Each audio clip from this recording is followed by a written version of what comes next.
Ça suffit, tonnerre! Oh. Pourquoi tu fais peur à ce petit chat?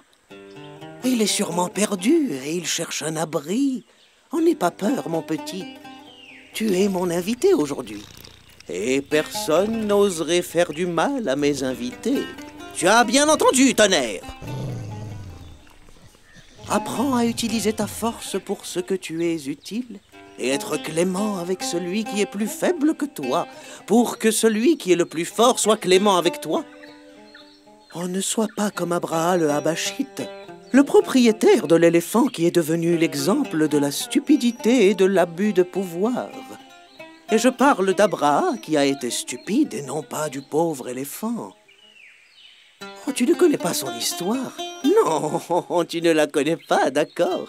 Alors assieds-toi calmement et je vais te la raconter.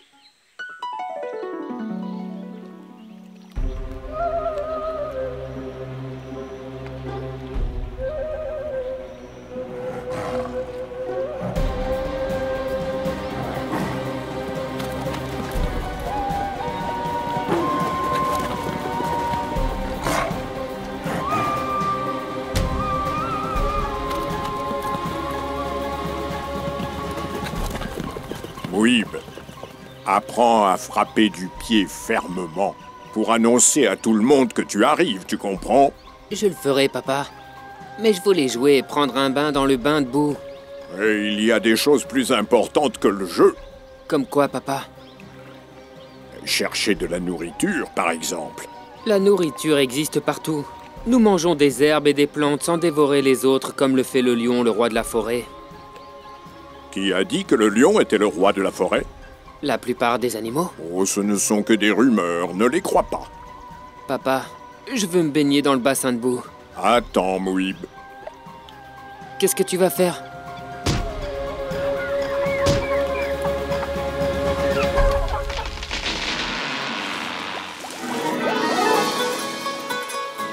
C'est mon propre bassin. Personne n'a pris son bain ici avant moi. Merci, papa.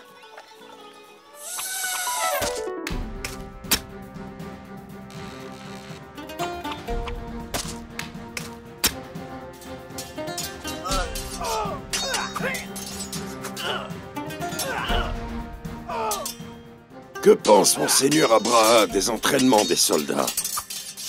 Ce sont toutes des méthodes de combat anciennes, que toutes les tribus arabes connaissent déjà, comme nous les connaissons nous au Yémen. Oui, mais nos soldats sont compétents dans les arts martiaux plus que quiconque. Ce n'est pas suffisant! Je veux une armée distinctive, qui terrorise les ennemis et les détruise sans qu'ils ne puissent lutter. Allons-nous utiliser des roulettes de guerre exactement comme celles qu'utilisaient les rois des pharaons?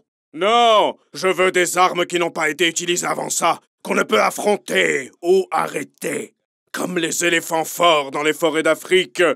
Oui, ce sont les éléphants. Où est-ce que tu vas, papa? Ce ne sont pas tes affaires. Il ne faut pas que tu sortes seul dans la nuit. Est-ce que tu vas contrôler ton père, après qu'il est devenu âgé? Non, c'est pas ce que je voulais dire. Mais s'il te plaît, papa, permets-moi au moins de t'accompagner. Non. Mais pourquoi? Écoute, mon fils. Maintenant, je vais partir. Et je ne reviendrai pas. Pourquoi tu ne reviens pas? Arrête ces questions stupides. Écoute-moi, peut-être que je ne te dirai plus rien à partir d'aujourd'hui. Parle, papa, je t'écoute. Je sens que ma force s'en va tout doucement. Mais maintenant, je l'aperçois dans ton corps. Écoute. Écoute bien, mon fils. J'ai vécu comme un éléphant honorable. Je ne te comprends pas, papa. Je n'ai jamais utilisé ma force pour faire du mal à quelqu'un. C'est ça l'honneur des éléphants. Je n'ai jamais été injuste et je n'ai jamais frappé un faible. Des moments arriveront où tu seras soumis à des épreuves difficiles. Choisis toujours l'honneur dans la vie. Vas-y maintenant et prends soin des éléphants. Est-ce que les chasseurs sont revenus des forêts d'Afrique? Ils ne sont pas encore revenus, monsieur. Pourquoi? Quelle est la raison de leur retard? Il aurait fallu que nous nous arrangions pour le transfert des éléphants en leur faisant des cages spéciales après les avoir chassés en Afrique pour les ramener au Yémen. Écoute-moi, ministre. Je ne veux pas rentrer dans les détails. Je veux ces éléphants dans le jardin du palais, le plus tôt possible. À vos ordres, Majesté.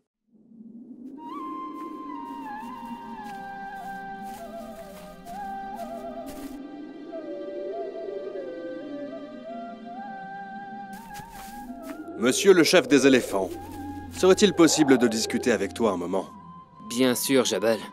Toi et Batata êtes parmi mes amis les plus chers. C'est bien pour ça que ça ne nous plaît pas que tu t'assoies toujours auprès du cimetière des éléphants et que tu sois toujours aussi triste pour ton père. Mes chagrins sont lourds comme mon poids. C'est un chagrin noble.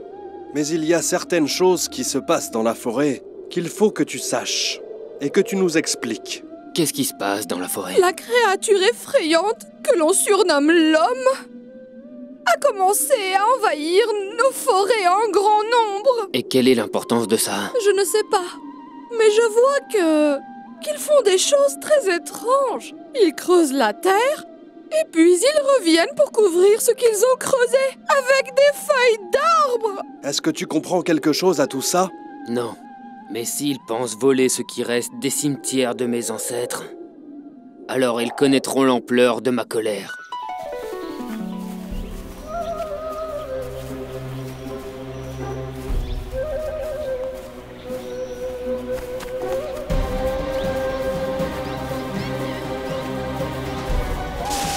Oh! Oh! Oh! Espèce de lâche! Oh!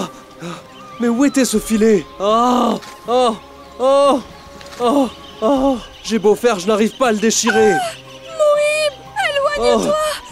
Éloigne-toi, Mouhib! Ils vont te chasser, toi aussi! Oh!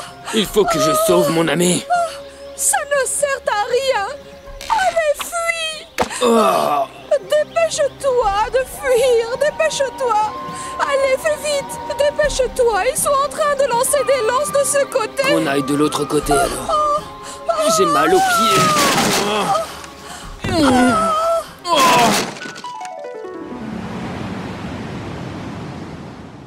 J'ai la tête qui tourne avec toutes ces vagues. Mouhib! Est-ce qu'ils vont nous tuer? S'ils voulaient vraiment, ils nous auraient tués dans la forêt.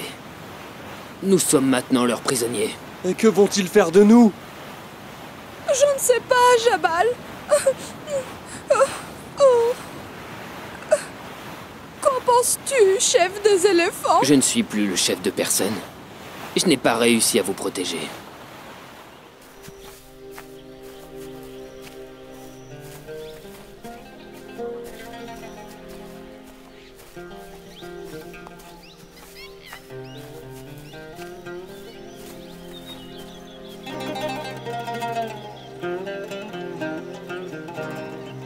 Voici les éléphants, votre majesté.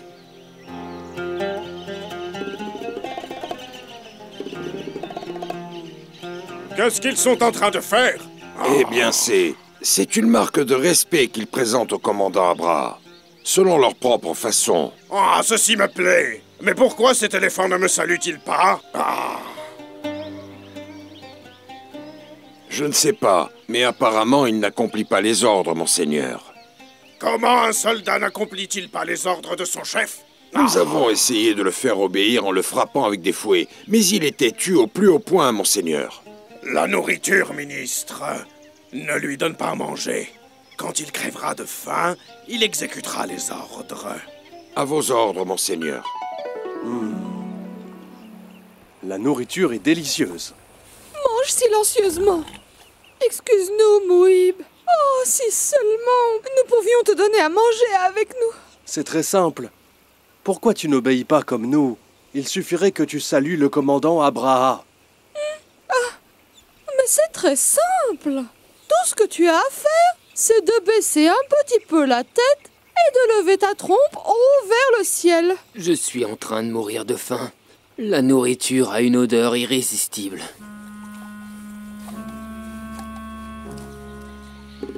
Regardez, Votre Majesté, le grand éléphant a commencé à obéir. C'est bien. Je pensais que ça vous ferait plaisir, Majesté.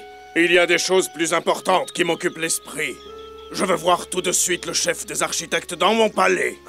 À vos ordres, monseigneur. Que les soldats s'en aillent. Oui, tu as été formidable. Maintenant, ils vont nous donner beaucoup de nourriture. Beaucoup de nourriture juste pour lever un peu la trompe. Ce sont vraiment des imbéciles. Pourquoi les Arabes font-ils le pèlerinage à la Mecque? La Kaaba est la première maison créée pour l'unification de Dieu sur terre, et elle est située à la Mecque. Je sais tout ça. Ce que je demande, c'est pourquoi elle a une place aussi chère dans le cœur des Arabes. La Kaaba, Votre Majesté, est la plus simple construction qui soit au monde. Elle est formée d'une simple pierre cubique. Mais la valeur qu'elle a est qu'elle symbolise la maison du Seigneur. Je veux construire un temple mieux que la Kaaba. Où crois-tu? En ce que disent les Arabes? L'ingénierie et la construction pratique, Majesté, me font croire qu'il n'y a qu'un seul créateur de l'univers, qu'il a créé avec une précision étonnante, sans que quoi que ce soit ne puisse le briser. Une trahison dans le palais. Ces paroles sont une trahison. Arrêtez le chef des architectes et faites de lui une nourriture pour les éléphants.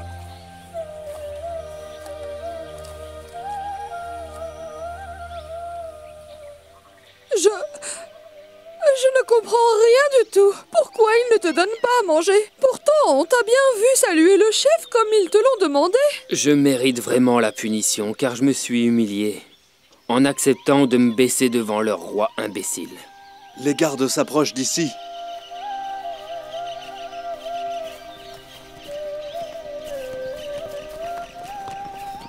Détachez-le et mettez-le dans la cage de l'éléphant qui a faim. Je te laisse une dernière chance de t'excuser auprès de ton maître Abraha. Nous lui dirons que tu étais malade et délirant de fièvre. Je ne mentirai pour personne. Que le Seigneur fasse selon sa volonté. Tu vas voir maintenant comment cet éléphant qui a faim va te dévorer. Qu'est-ce que c'est? Un autre prisonnier? Il le torture comme moi? Au nom de Dieu, créateur des animaux et des bêtes féroces. N'aie pas peur. Je ne te ferai aucun mal. Tu seras la première personne que je laisserai monter sur mon dos. Tu es le chef des architectes, ce traître. Quant à l'éléphant, torturez-le jusqu'à ce qu'il retrouve la raison. À vos ordres, Majesté.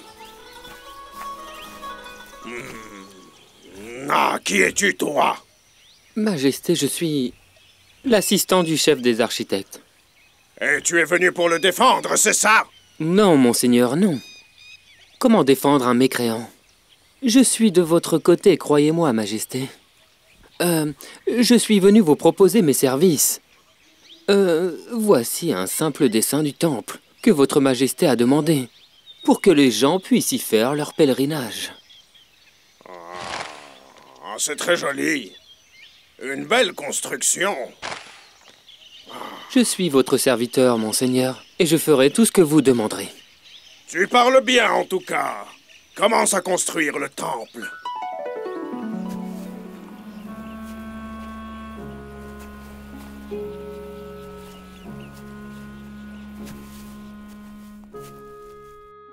C'est un merveilleux temple. Bravo, architecte. C'est votre idée ingénieuse, Majesté. Combien de visiteurs sont venus au temple? Un seul visiteur arabe qui voyageait à travers le désert. Comment ça? J'ai construit ce temple sur le chemin des convois et j'y ai mis tout le confort nécessaire. Le nombre de visiteurs du temple augmentera avec le temps, Votre Majesté. Et qu'est-ce que cet homme arabe t'a dit? Il était impatient d'entrer au temple, mais il n'a rien dit du tout. Et c'est quoi cette mauvaise odeur? Votre Majesté, d'après ce que nous avons vu, il semblerait que cet homme ait fait sa toilette dans votre honorable temple. Oh, ceci est une insulte! Comment a-t-il osé? Peut-être qu'il n'a pas fait exprès. C'était un étranger, et il a sûrement pensé que c'était des toilettes. L'insulte est encore plus grande! Les Arabes se moquent de moi, mais je vais leur montrer ce dont je suis capable.